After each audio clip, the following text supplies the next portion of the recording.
This is the station with the latest state-of-the-art broadcast equipment mula sa mga tao at kumpanyang nagsimula ng FM broadcasting sa Pilipinas. Now they are back to make broadcast history once again. Sumasang papawid sa buong bansa. Ito ang News Radio Nationwide.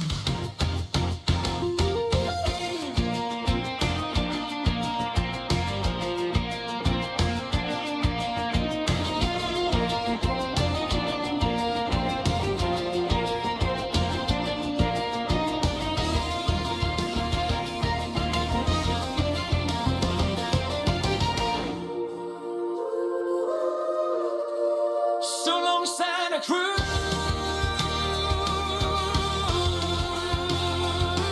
Electric energy.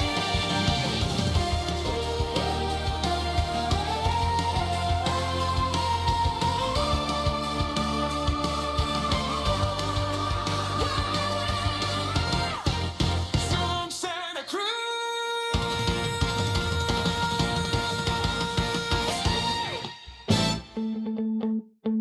Balik na may gala din sa atong panagubanuban, serbisyo publiko sa 96.7 News Radio Davao del Sur. Again, maing hapon, pagtimbayan nato sa atong masukin tig paminaw ang atong programa madunggan ninyo Lunes hangtod adlawng Sabado, alauna hangtod alas 2 sa hapon. 96.7 sa inyong FM. Makita po ta Facebook, Kakampi Radio. Ug sama sa ngayon ganiha makauban nato karon daghan tag mga importante nga mga isgutan.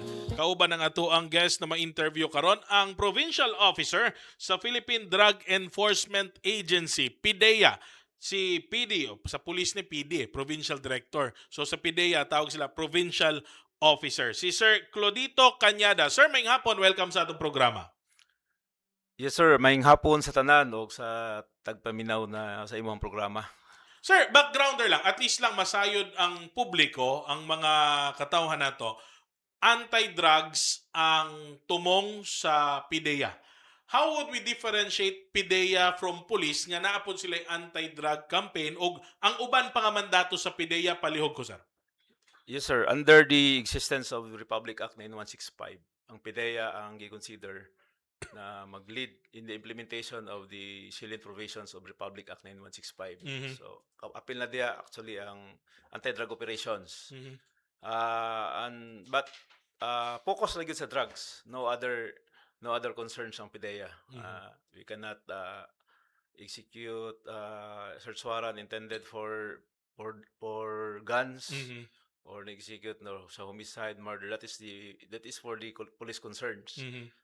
Kumbaga ang PNP is sila yun ang sa when it comes to criminal peace and order and criminality anti-criminality ilahana. Ang napoy unit ang PNP nang nagtrabaho pod aga anti-drugs. Ang gitawag na to og drug enforcement units nila. From national going to municipal. Ana kalapad ang ilahang manpower when it comes to support to PIDEA sila. Actually, ang dati yan, need for deputation ang PNP to conduct anti-drug operations. Because Republic Act 9165 is a special law. So kinahanglan dag deputation, so need sila na sa PIDEA to conduct anti-illegal drugs. So ang ilahang mother unit pag-abot sa national itong tawag na to og PIDEG, yung PNP Drug Enforcement Group. And then from regional going to provincial, city, and then municipal. So, the chief implementer sa 9165, PIDEA. Yeah, it is PIDEA. It is led by PIDEA. Okay. It is led by PIDEA. Now, kumusta po ang inyong coordination, particular sa Davao del Sur, coordination ninyo with the PNP with regards to the anti-drug operations campaign na to? So far harmonize sir ang coordination kasi guided me with circular na joint memorandum circular ang PIDEA PNP as to the conduct of anti-drug operations as late as before, experience before there was always misencounters in the conduct of anti-drug operations just so di non-existing guidelines pag-abot sa security. And in fact, if you can remember katong naitabo sa Quezon City Yes. wherein ay namatay sa PDEA, namatay sa PNP. Mhm. It was clear example of misencounters. And after ato, moto'y lesson learned na nito. Yes, naghimo ang leadership sa PDEA ug sa PNP na joint memorandum, meaning applicable to both units sa PNP ug PDEA. So now, klaro na ang role. Klaro na ang role na ang PNP when it comes to anti-drug planned operations, di gud sila makakandak without the coordination coming from PDEA. What do you mean by that term, planned operations, na need nila mag-coordinate sa inyo? Planned operations includes, like for example, conduct of bypass operation that is planned and implementation of search warrants intended for drugs, that planned po na. And then conduct of, like for example, marijuana eradication or dismantling of drug debt, dismantling of clandestine laboratory. So that are some of the examples sa planned operations that the PNP should coordinate with PDEA. And they will be given coordination certificate of coordinations once mahuman ang ilahang anti-illegal drugs operations conducted. Pero kinahanglan ba nga naipersonahe sa PDEA sa mataglihok sa PNP? Not necessarily. It is on it depends on the yung invitation at saka yung tinatawag tinatawag na working relationship among the units. So the PNP can conduct anti-drug operation alone for as long as coordinated with PDEA. But physical presence, not necessarily. But if the needs arises na naay PDEA, then pwede. For as long as both agreed na magkandaktaan ang klaseng operation. Now, the other way around, kanus apod makig-coordinate si PDEA sa police kung naay mga operasyon si PDEA? Si PDEA per se, sir, ang coordination na mo is the same process sa coordination yung gihimo sa PNP. We also have asked coordination or approval from our regional office through our regional operation center. And the same, if we need the presence of PNP, we will invite or we will ask their support, especially for security purposes. If it is PDEA led and PDEA initiated operation. So the same, sir, ang ato lang ginatumbok diri is the same purpose to really to really reduce, if not to eradicate the problems of illegal drugs na tanan nga units maghiusa when it comes to anti-drug operations. Murag whole of government approach man pod god, di ba? Ang kinahanglan Yes, sa anti-drug campaign nato. Tanan nga ahensya kinahanglan magtabangay. Now, drugs ta, sir. Ang naibalan lang sa tao nga droga, shabu, marijuana, diha lang malulong, maadik ang tao. Sa PDEA side, unsa pay lain nga mga droga nga dapat ginabantayan sa usa ka tawo nga dili siya maadik o malulungan? Yes, sir. Ang most dominant lang o yung katong tawag na to kanang prepared drugs lang diri sa atong probinsya, sir. Duha lang so far kining gitawag og marijuana o kaning methamphetamine hydrochloride or shabu. But in some places, especially from Davao City, daghan ang naga-sprout dito nga lahi nga klase nga drugs. In fact, katong last operation conducted sa usa ka bar, na sila yung mga seizure dito, confiscated drugs na so far wala pa ta diri sa probinsya. Like for example, katong marijuana course, katong marijuana resin oil, napay ecstasy, or napatoy lain na stimulant drugs na lisod i-identify kay kanang tawag og evolution ba? Yes. Evolution sa mga manufacturers ba? So far mo na mo ang ginabantayan kay considering ang Davao del Sur is very much closer to Davao City. Mhm. So, ang market pod, we all know na fast developing ang fast developing the municipality of Santa Cruz is Yes. it's a first class municipality, and of course the Digo City. Mhm. So, That is a good thing nga wala pa na dire sa Davao del Sur. Pero syempre mga tata, ngano wa pa siya kaabot dire? O wa lang nato na monitor, wa pa ta kadakop. usually sir, pag stimulant at other types of stimulant drug like for example ecstasy, that is more on party drugs. Mhm. And wala pa man gyud tay kayo sophisticated na mga bars, Venue places, no? venue places diri sa Del Sur. Mhm. So usa na sa mga considerations. And of course, sa profiling sa mga personalities, Mhm. ang gi-cater man gud sa ubang, like for example ang ecstasy is more on mga young professionals, Mhm. and then they are into parties. Yeah. So Even ang occupation nga ilang ginasudlan, yes, mostly, di ba? Kato mga night shifts na Yes. mga trabaho. consider po nato di ang income. Ang Okay. income o kanang capability niya to buy ba. So with due respect sa resident sa Davao del Sur, mas taas ang income di sa mga highly urbanized cities. Mhm. And ang setup pod sa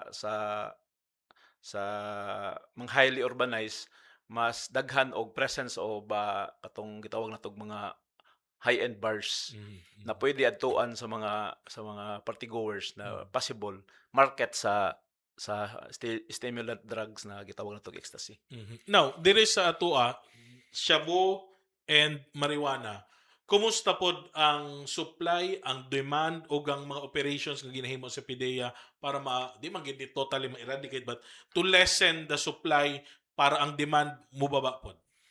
Ang effort lang nato gyud sir is really to prevent not only the demand but also to prevent the entry of illegal drugs coming from different regions, Mhm. provinces or cities. Mhm. Kay considering based on our monitoring, our close monitoring, wala pa yung local productions when it come to shabu. Mhm. Or ang marijuana, natin identified na kasi sikat man yun ang kiblawan na Yes. before. Mhm. But now, based on our seizures, Mhm. wala na yung local supplies Mhm. coming from marijuana. Ginagmay lang siguro based on Balay-balay lang. Oh, unlike atong marijuana nga gikan sa NCR, which is Mm. also coming from Cordillera region. Mhm. Mhm. So mao toy gitawag og mga high grade marijuana. Mhm. Mhm. So far natay seizures ana sa mga previous years. Mm. Diri sa particularly even in Santa Cruz Mm. natay recovery ana mga more or less kilos. Mm-hmm. Ang sa Shabu po sir, ang source ana is coming from either Lanao, Maguindanao, Cotabato, North Cotabato, Mhm. and then going to Davao del Sur. Mhm. So based on our assessments sa volume, when it comes to volume, wala tay seizure na kilo-kilo. Mhm. Grams lang. So far this year, ang pinakataas katong diri sa Santa Cruz, Mhm. more or less 300 grams. 300 grams of meth Mhm. na gitry nila og distribute, pinaagi diri sa lugar sa Santa Cruz. Mhm. So na kuha na to na pungan. Mhm. So simple lang kay ang analysis. Kung naay ni sulod na droga, meaning naay demand jud. Nagyud sila hagbungan sa ilang drugs diri sa probinsya. Mhm. And sa Santa Cruz, challenge na to ni because Santa Cruz is now becoming an industrialized Mhm. municipality. So Mm. daghang workers, Mm. daghang knowing pag tawag blue collar jobs, natrabaho sa mga industrial Yes. sir, mao gyud ay possible market sa meth, Yeah. atong stimulant drug kasi ingon nila pamparelax Upper, na di ba? uppers eh. Mm. Di sila bati og kapoy. Mhm. But then looking the side effects, the Mhm. long term effects of shabu, sakripisyo gid imong health ug ang imong relasyon sa pamilya Yeah, ug yeah. sa community. And isa pod bantayan nato, yes, industrialize siya at kato mga workers nga di pod taga dire, di ba? Yes. Manulod, magdalaan na dire, then ibaligya pod sa ilang mga kauban sa trabaho. Correct sir, dili man gud tanan users Mhm. locals Yeah. nagi transient. Mhm.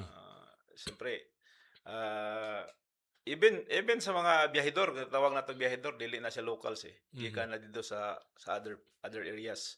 So dala nilang droga just hoping na maka negosyo sila illegally. So makakuha income. Now, LGU coordinations, kumusta ang inyong coordinations sa mga local government units sa probinsya, sir? So para sir, we are really doing our best na maka-coordinate ta more closely sa mga local government units kasi ang based sa provision sa Republic Act 9165 sir, pag abot sa demand reduction, LGUs gyud ang nagapa-implementar ana. So dili ta absent na pag abot sa close coordination. May it be from province going to city and then to municipalities. And in fact sir, during my time pag abot na ako dere, tong nagistorya mi ni mayor, mao gyud among gisgutan. Unsay pamaagi sa pag-reduce, pag-prevent sa demand ug sa supply. So very happy me kay during our first meeting, we are provided with support. Financially and logistically. So mo nang na-enjoy na mo karon, mo nang usa sa mga na-enjoy na mo na karon na support gikan sa municipality of Santa Cruz. How important nga na ay mga ingani nga suporta? Although yes, funded man gyud mo sa national government, pero kaning additional support, how does it affect the morale and ang operation sa isa ka ahensya like PDEA? Dako kayo og answer, dako kayo katabang kasi knowing pag national line agencies kasi ang budget is dili gid siya enough to cover the expenses, especially province-wide. So while our funds are focused on the operational at saka administrative side sa operations, ang support sa LGU mas mapadali at ang among trabaho, kay nanamay logistics, enough logistics to do our mandate sa pagpugong og pag stop sa problema sa illegal drugs. Then of course na may kanya-kanyang programa sir, kanya-kanyang programa. Matag LGU nanay naka-plano nga programa based on their PAPS plan. So as to execution, support po ng PDEA na. Kasi ang uban nga programa sir naka-anchor sa national programs. So mo na lang na execution. So guided po ang ubang LGUs ana as to how the perform or implement the programs. Now, isa sa mga nakita nato pag-announce ni Mayor Tata ang kampanya batok illegal nga droga pakusgan is kato tong reward system sa mga authorities inig na ay madakpan. At the same time, LGU mismo nagpahigayon og random surprise drug testing murag sa tanan gani yata ng mga empleyado. Unsa epekto ani sir? First sir, kato sa reward system that is not intended for law enforcement, that is intended for the informants. So pinaagi ato ma-encourage ang mga informants na muhatag og informations para matabangan na madakop ng mga supplier. So usa to siya sa effects. And in fact, tungod ato sunod ang drug operations. And then second sir, katong ang gikandak niya nga katong programa in relation sa drug free workplace program intended for government employees and even sa barangays, sa community. Dako kito sa tabang sa prevention. Sa prevention sa paggamit og illegal drugs. Kasi knowing og magamit sila di pag i-drug test mag-positive, tanggal man sila sa trabaho, di ba? So kato siya nga pamaagi is mo tong gitawag og Is this mandated na gyud sa tanan o depende ra pud sa mayor kung magpahigayon siya drug testing sa mga empleyado niya? Sir, na nagita existing na palisiya based sa gi-issue sa Dangerous Drugs Board number 13 series of 2018. So mandating all LGUs na mag-conduct sila og programa annually including na ang pag-conduct og drug test. But frankly speaking, is this being observed sa tibuok probinsya? So far at tanang LGUs yata naka-craft na og kagalingon nilang palisiya including these municipalities Santa Cruz. But as to the drug testing sa mga empleyado, Naiuban sir na dili pa gyud ana ka intensified. But as to the others like the Santa Cruz, regular na ang conduct. So kuan na siya kaning deterrence sa paggamit. Dako Unsa ka kaya siya importante sir nga limpyo ang imuhang opisina, imong munisipyo, matag section nga walay isa man lang ka adik nga nagtrabaho diha.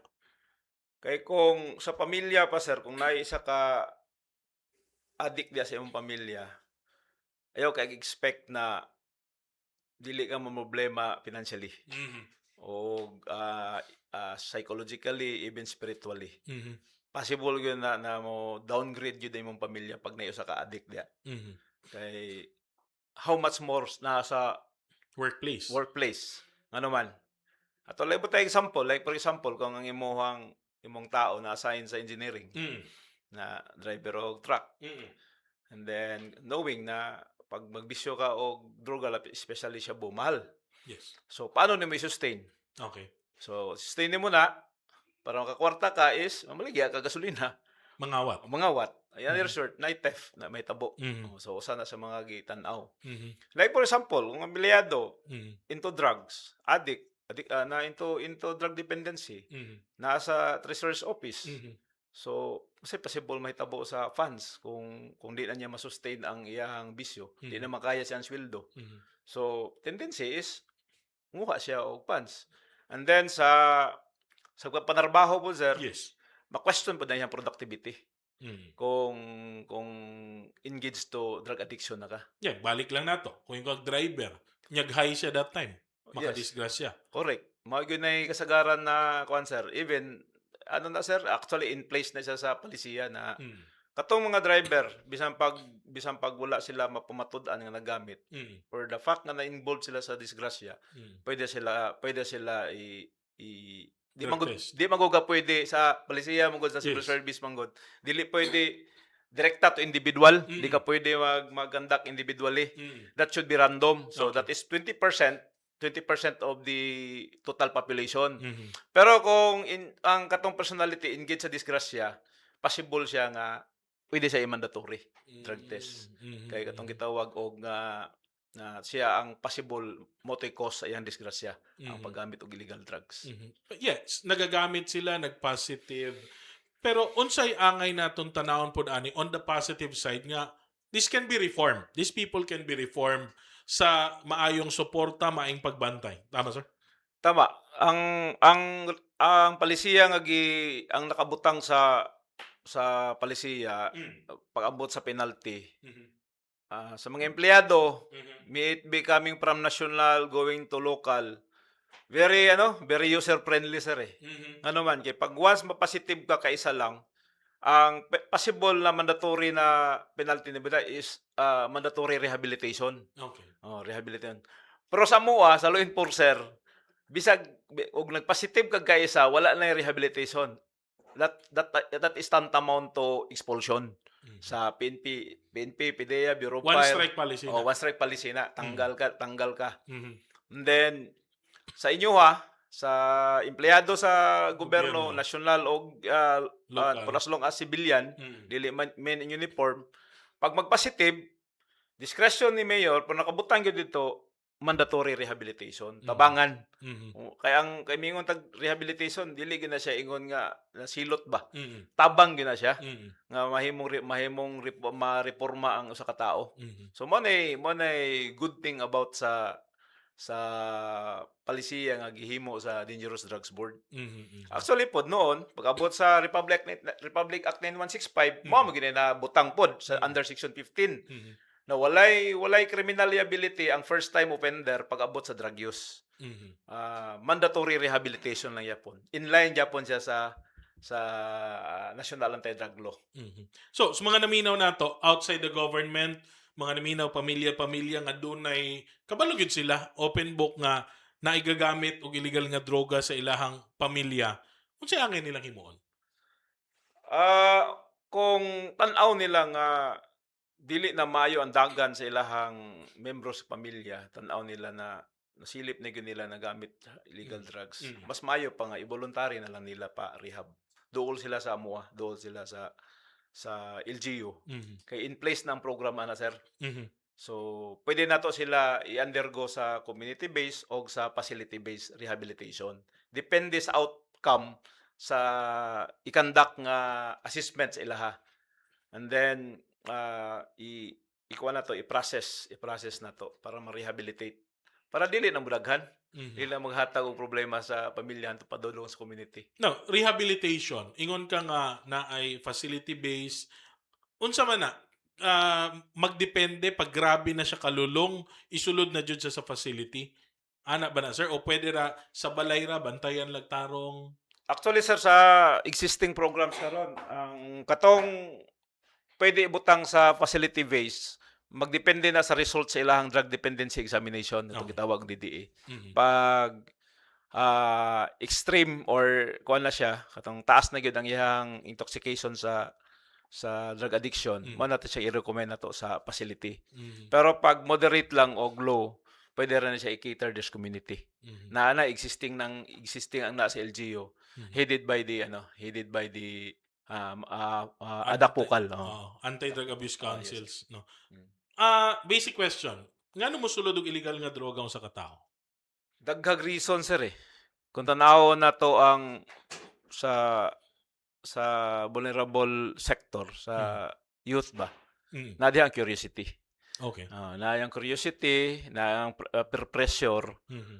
and then mag-start na simple lang nga tilaw sa sigarilyo, and then Mhm. level up, going to marijuana and going to Shabu. shabu. Mhm. Sa other po sir, Mm.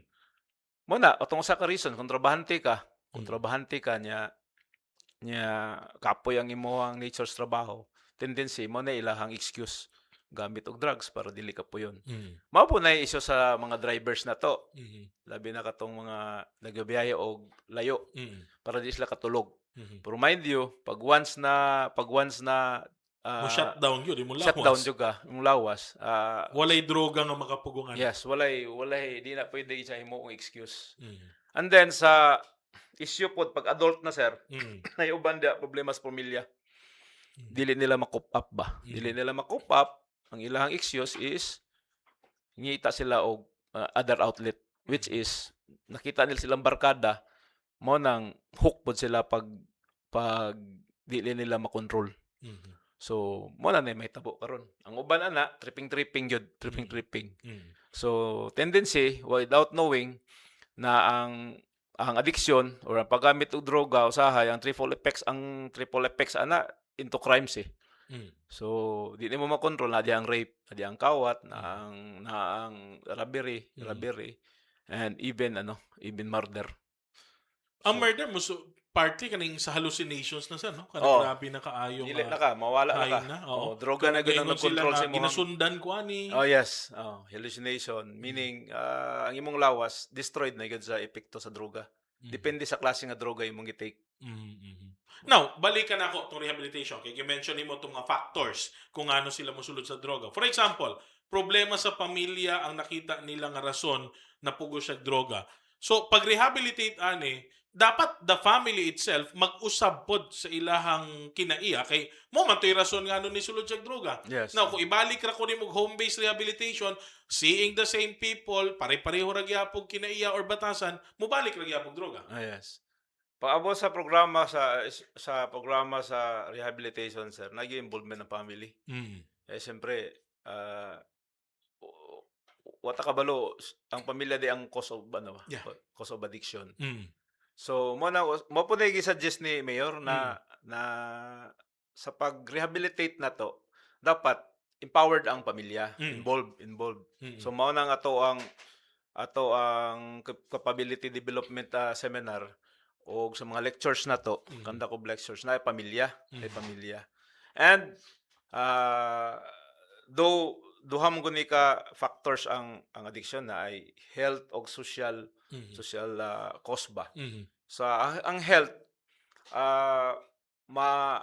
matanggal lang gyud na kung rehabilitate kung nag-undergo siya og proper rehabilitation. Mhm. So meaning ilayo nimo siya sa drugs ba. Wala na yang environment drug free na. So pag once maayos siya, pag ibalik na siya sa community, balik siya sa pamilya niya, yung pamilya nakasabot po siya sa sitwasyon. So okay nang iyahang, okay ang dagan sa iyahang kwan, sa iyahang tawag og struggle ba. So naging makarecover. Dili na niya, we cannot be judgmental na ang tanang nagamit. Once an addict, forever addict. Dili siya. Curable eh. Though chronic ang drug addiction, pero curable siya. Pwede gid siya pass. Taas tag success rate sa Del Sur. Daghan man sir, daghang kwan. Katong mga drug surrenderies na to. Daghan man po yung nausab, wala na mumalik. Nakita nila may epekto sa drugs eh. Pag mo balik, unsa dapat katyaga ang pamilya before sila mo give up nga hawa na ni paglaom bahala na siya. Mo nay challenge sir kasi pag na-relapse nga may tabo, ila ding na ubang pamilya surrender eh. Surrender. Biyaan, di suportahan. So, tendency is mag-level up siya. Instead of using lang yung problema, karon namaligya na. Yeah. Namaligya na to support his drug addiction. Kasi mo na yung ginapangita sa imong lawas, di gina pwede nimo biyaan nga naman. Nagsuffer man ka because with the neglect sa pamilya o sa imong kaugalingon, so resort jud kag pamaligya. So, user lang ko, dili ko pusher. Mapadulong yung kag pusher. Daghang daghang storya na sir na sa mong matinakpan na. Kasi after arrest amo ginang ginakandakan og interview. Pangutanan na mo unsay history sa imong pagka drug personality. Mo tingon nila start from using and then later na hook sila. Wala na di naka-support ang ilang income. So tendency is running para makalibre og drugs. Courier.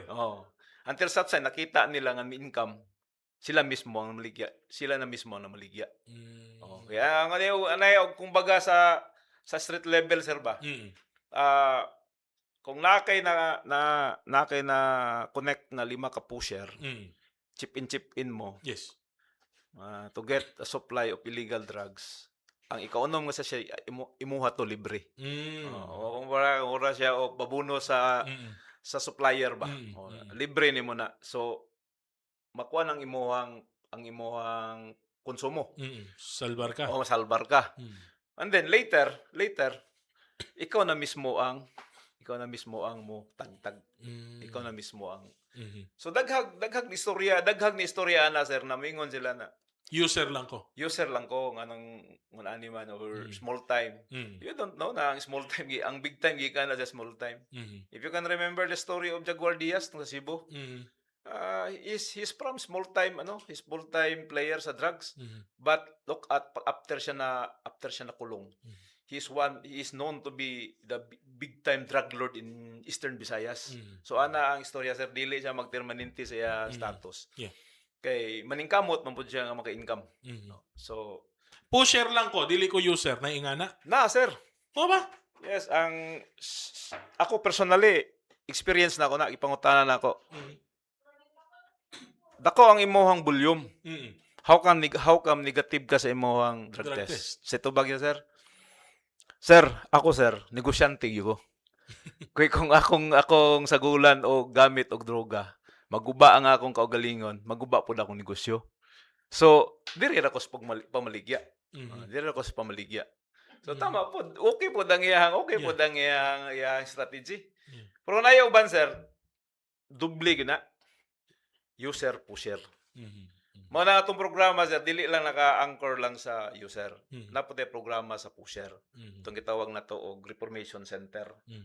Na once rehabilitated na kas community or sa facility, still you have to be processed sa reformation center. Kay ang issue diha is more on social issues sir. Dili na health, dili na addiction. Ang imuha ng kwan sa imuhang kaugalingon ba. Kung unsay pamaagi nimo nga mabuhi ka. Dili ka patas ang imong panginabuhi, dili na pagmaligya og droga. Tarong na ka og trabaho, patas. Kay mao man ay mali. Kay gusto nila easy money man. Knowing ang illegal drug business is the luxurious business. Wala ra nang tanahon nimo kung presyohan lang, wala Yes. ra nang presyo sa kutsi versus Yeah. presyo sa isang kilo nga droga. Mm-mm. So easy money. Pila na ba ang kilo karon sa Shabu?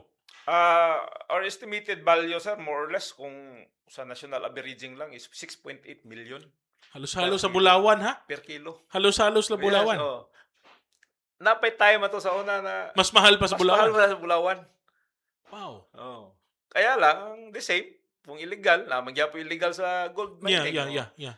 And then sa, ang droga lang, wala yung illegal, ana. Illegal na na siya. Bisan Illegal asa na ni mga siya aspeto. Oh. On record sa PIDEA Davao del Sur, pila ang edad sa pinakabata nga gagamit og droga? Wala pa mi nakita nga below 10, sir, eh. Pero na ay 10. Oh.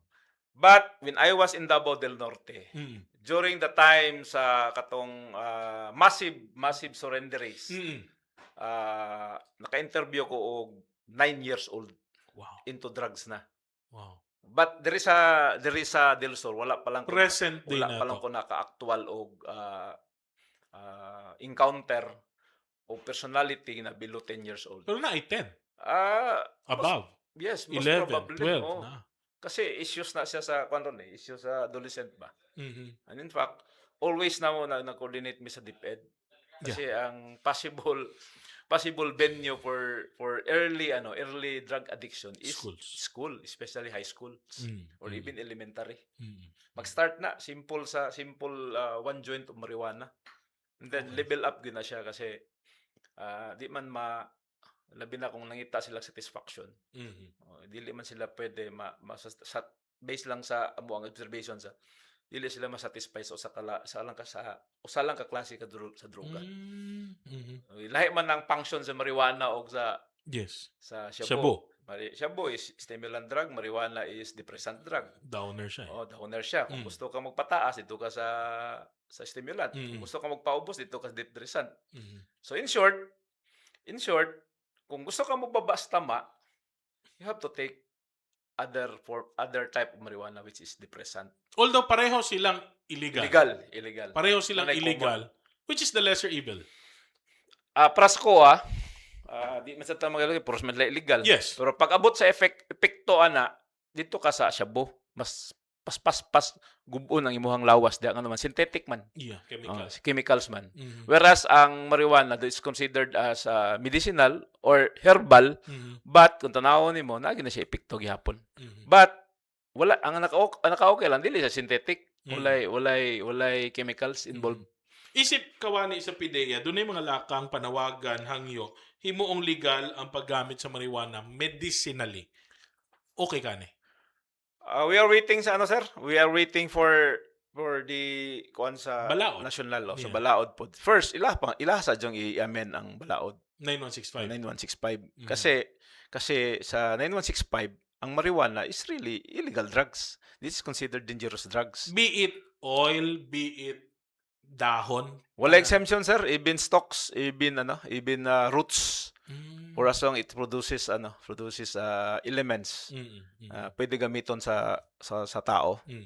Like for example, mga roots, pag imuha ng ibutang ang gihubos o banana, gihibutang sagol nila sa wine But once you take it, if you're tested, then possibly you could be positive for drug use in relation to marijuana using. Nangutan ako ganiha pinakabata nga nagdroga, pinakatigulang. Dami, senior citizen. So Edad? more or less 60 plus. 60 plus based lang sa But Unsa na daw siya kadugay gagamit? it started from bata pa siya or middle na siya ng mga early 30s. Is that recoverable pa? Inga ng pila ka Severe na, sir, pag into drug use. Kita nimo yang naong wala na good. Deteriorated. In fact, na may mga nadakpan na into drug use lang drug use. 50 pero ang edad mura lag 70. Usa na sa mga effects immediate effects sa especially sa meta. So makakuan tinuod ba katumayo lang makagamay utok, makaugag utok unsa epekto sa tiyan? In layman terms, Yeah. pwede good sir. Pwede kay with the mode of using sa shabu is direct to the brain eh. Mhm. So Fumes. ikaw ba naman butangan nimo og chlorine. Yeah. O aning sa kining nasa gasolina. Ah, Mga chemicals niya. oh, Okay. o kaning hydrochloric acid. Mhm. Oh. So May epekto gyud. epekto na direkta sa direkta sa utok eh. Mhm. Mhm. Ay uban na agi pud sa dugo o through injection na. Mhm. O naman po droga na through injection. In fact, nanay gitawag og liquid shabu. Ano yung liquid shabu? Pero the same item. Yes, pero injectable. Anay nga No, na. injectable direct to the vein siya.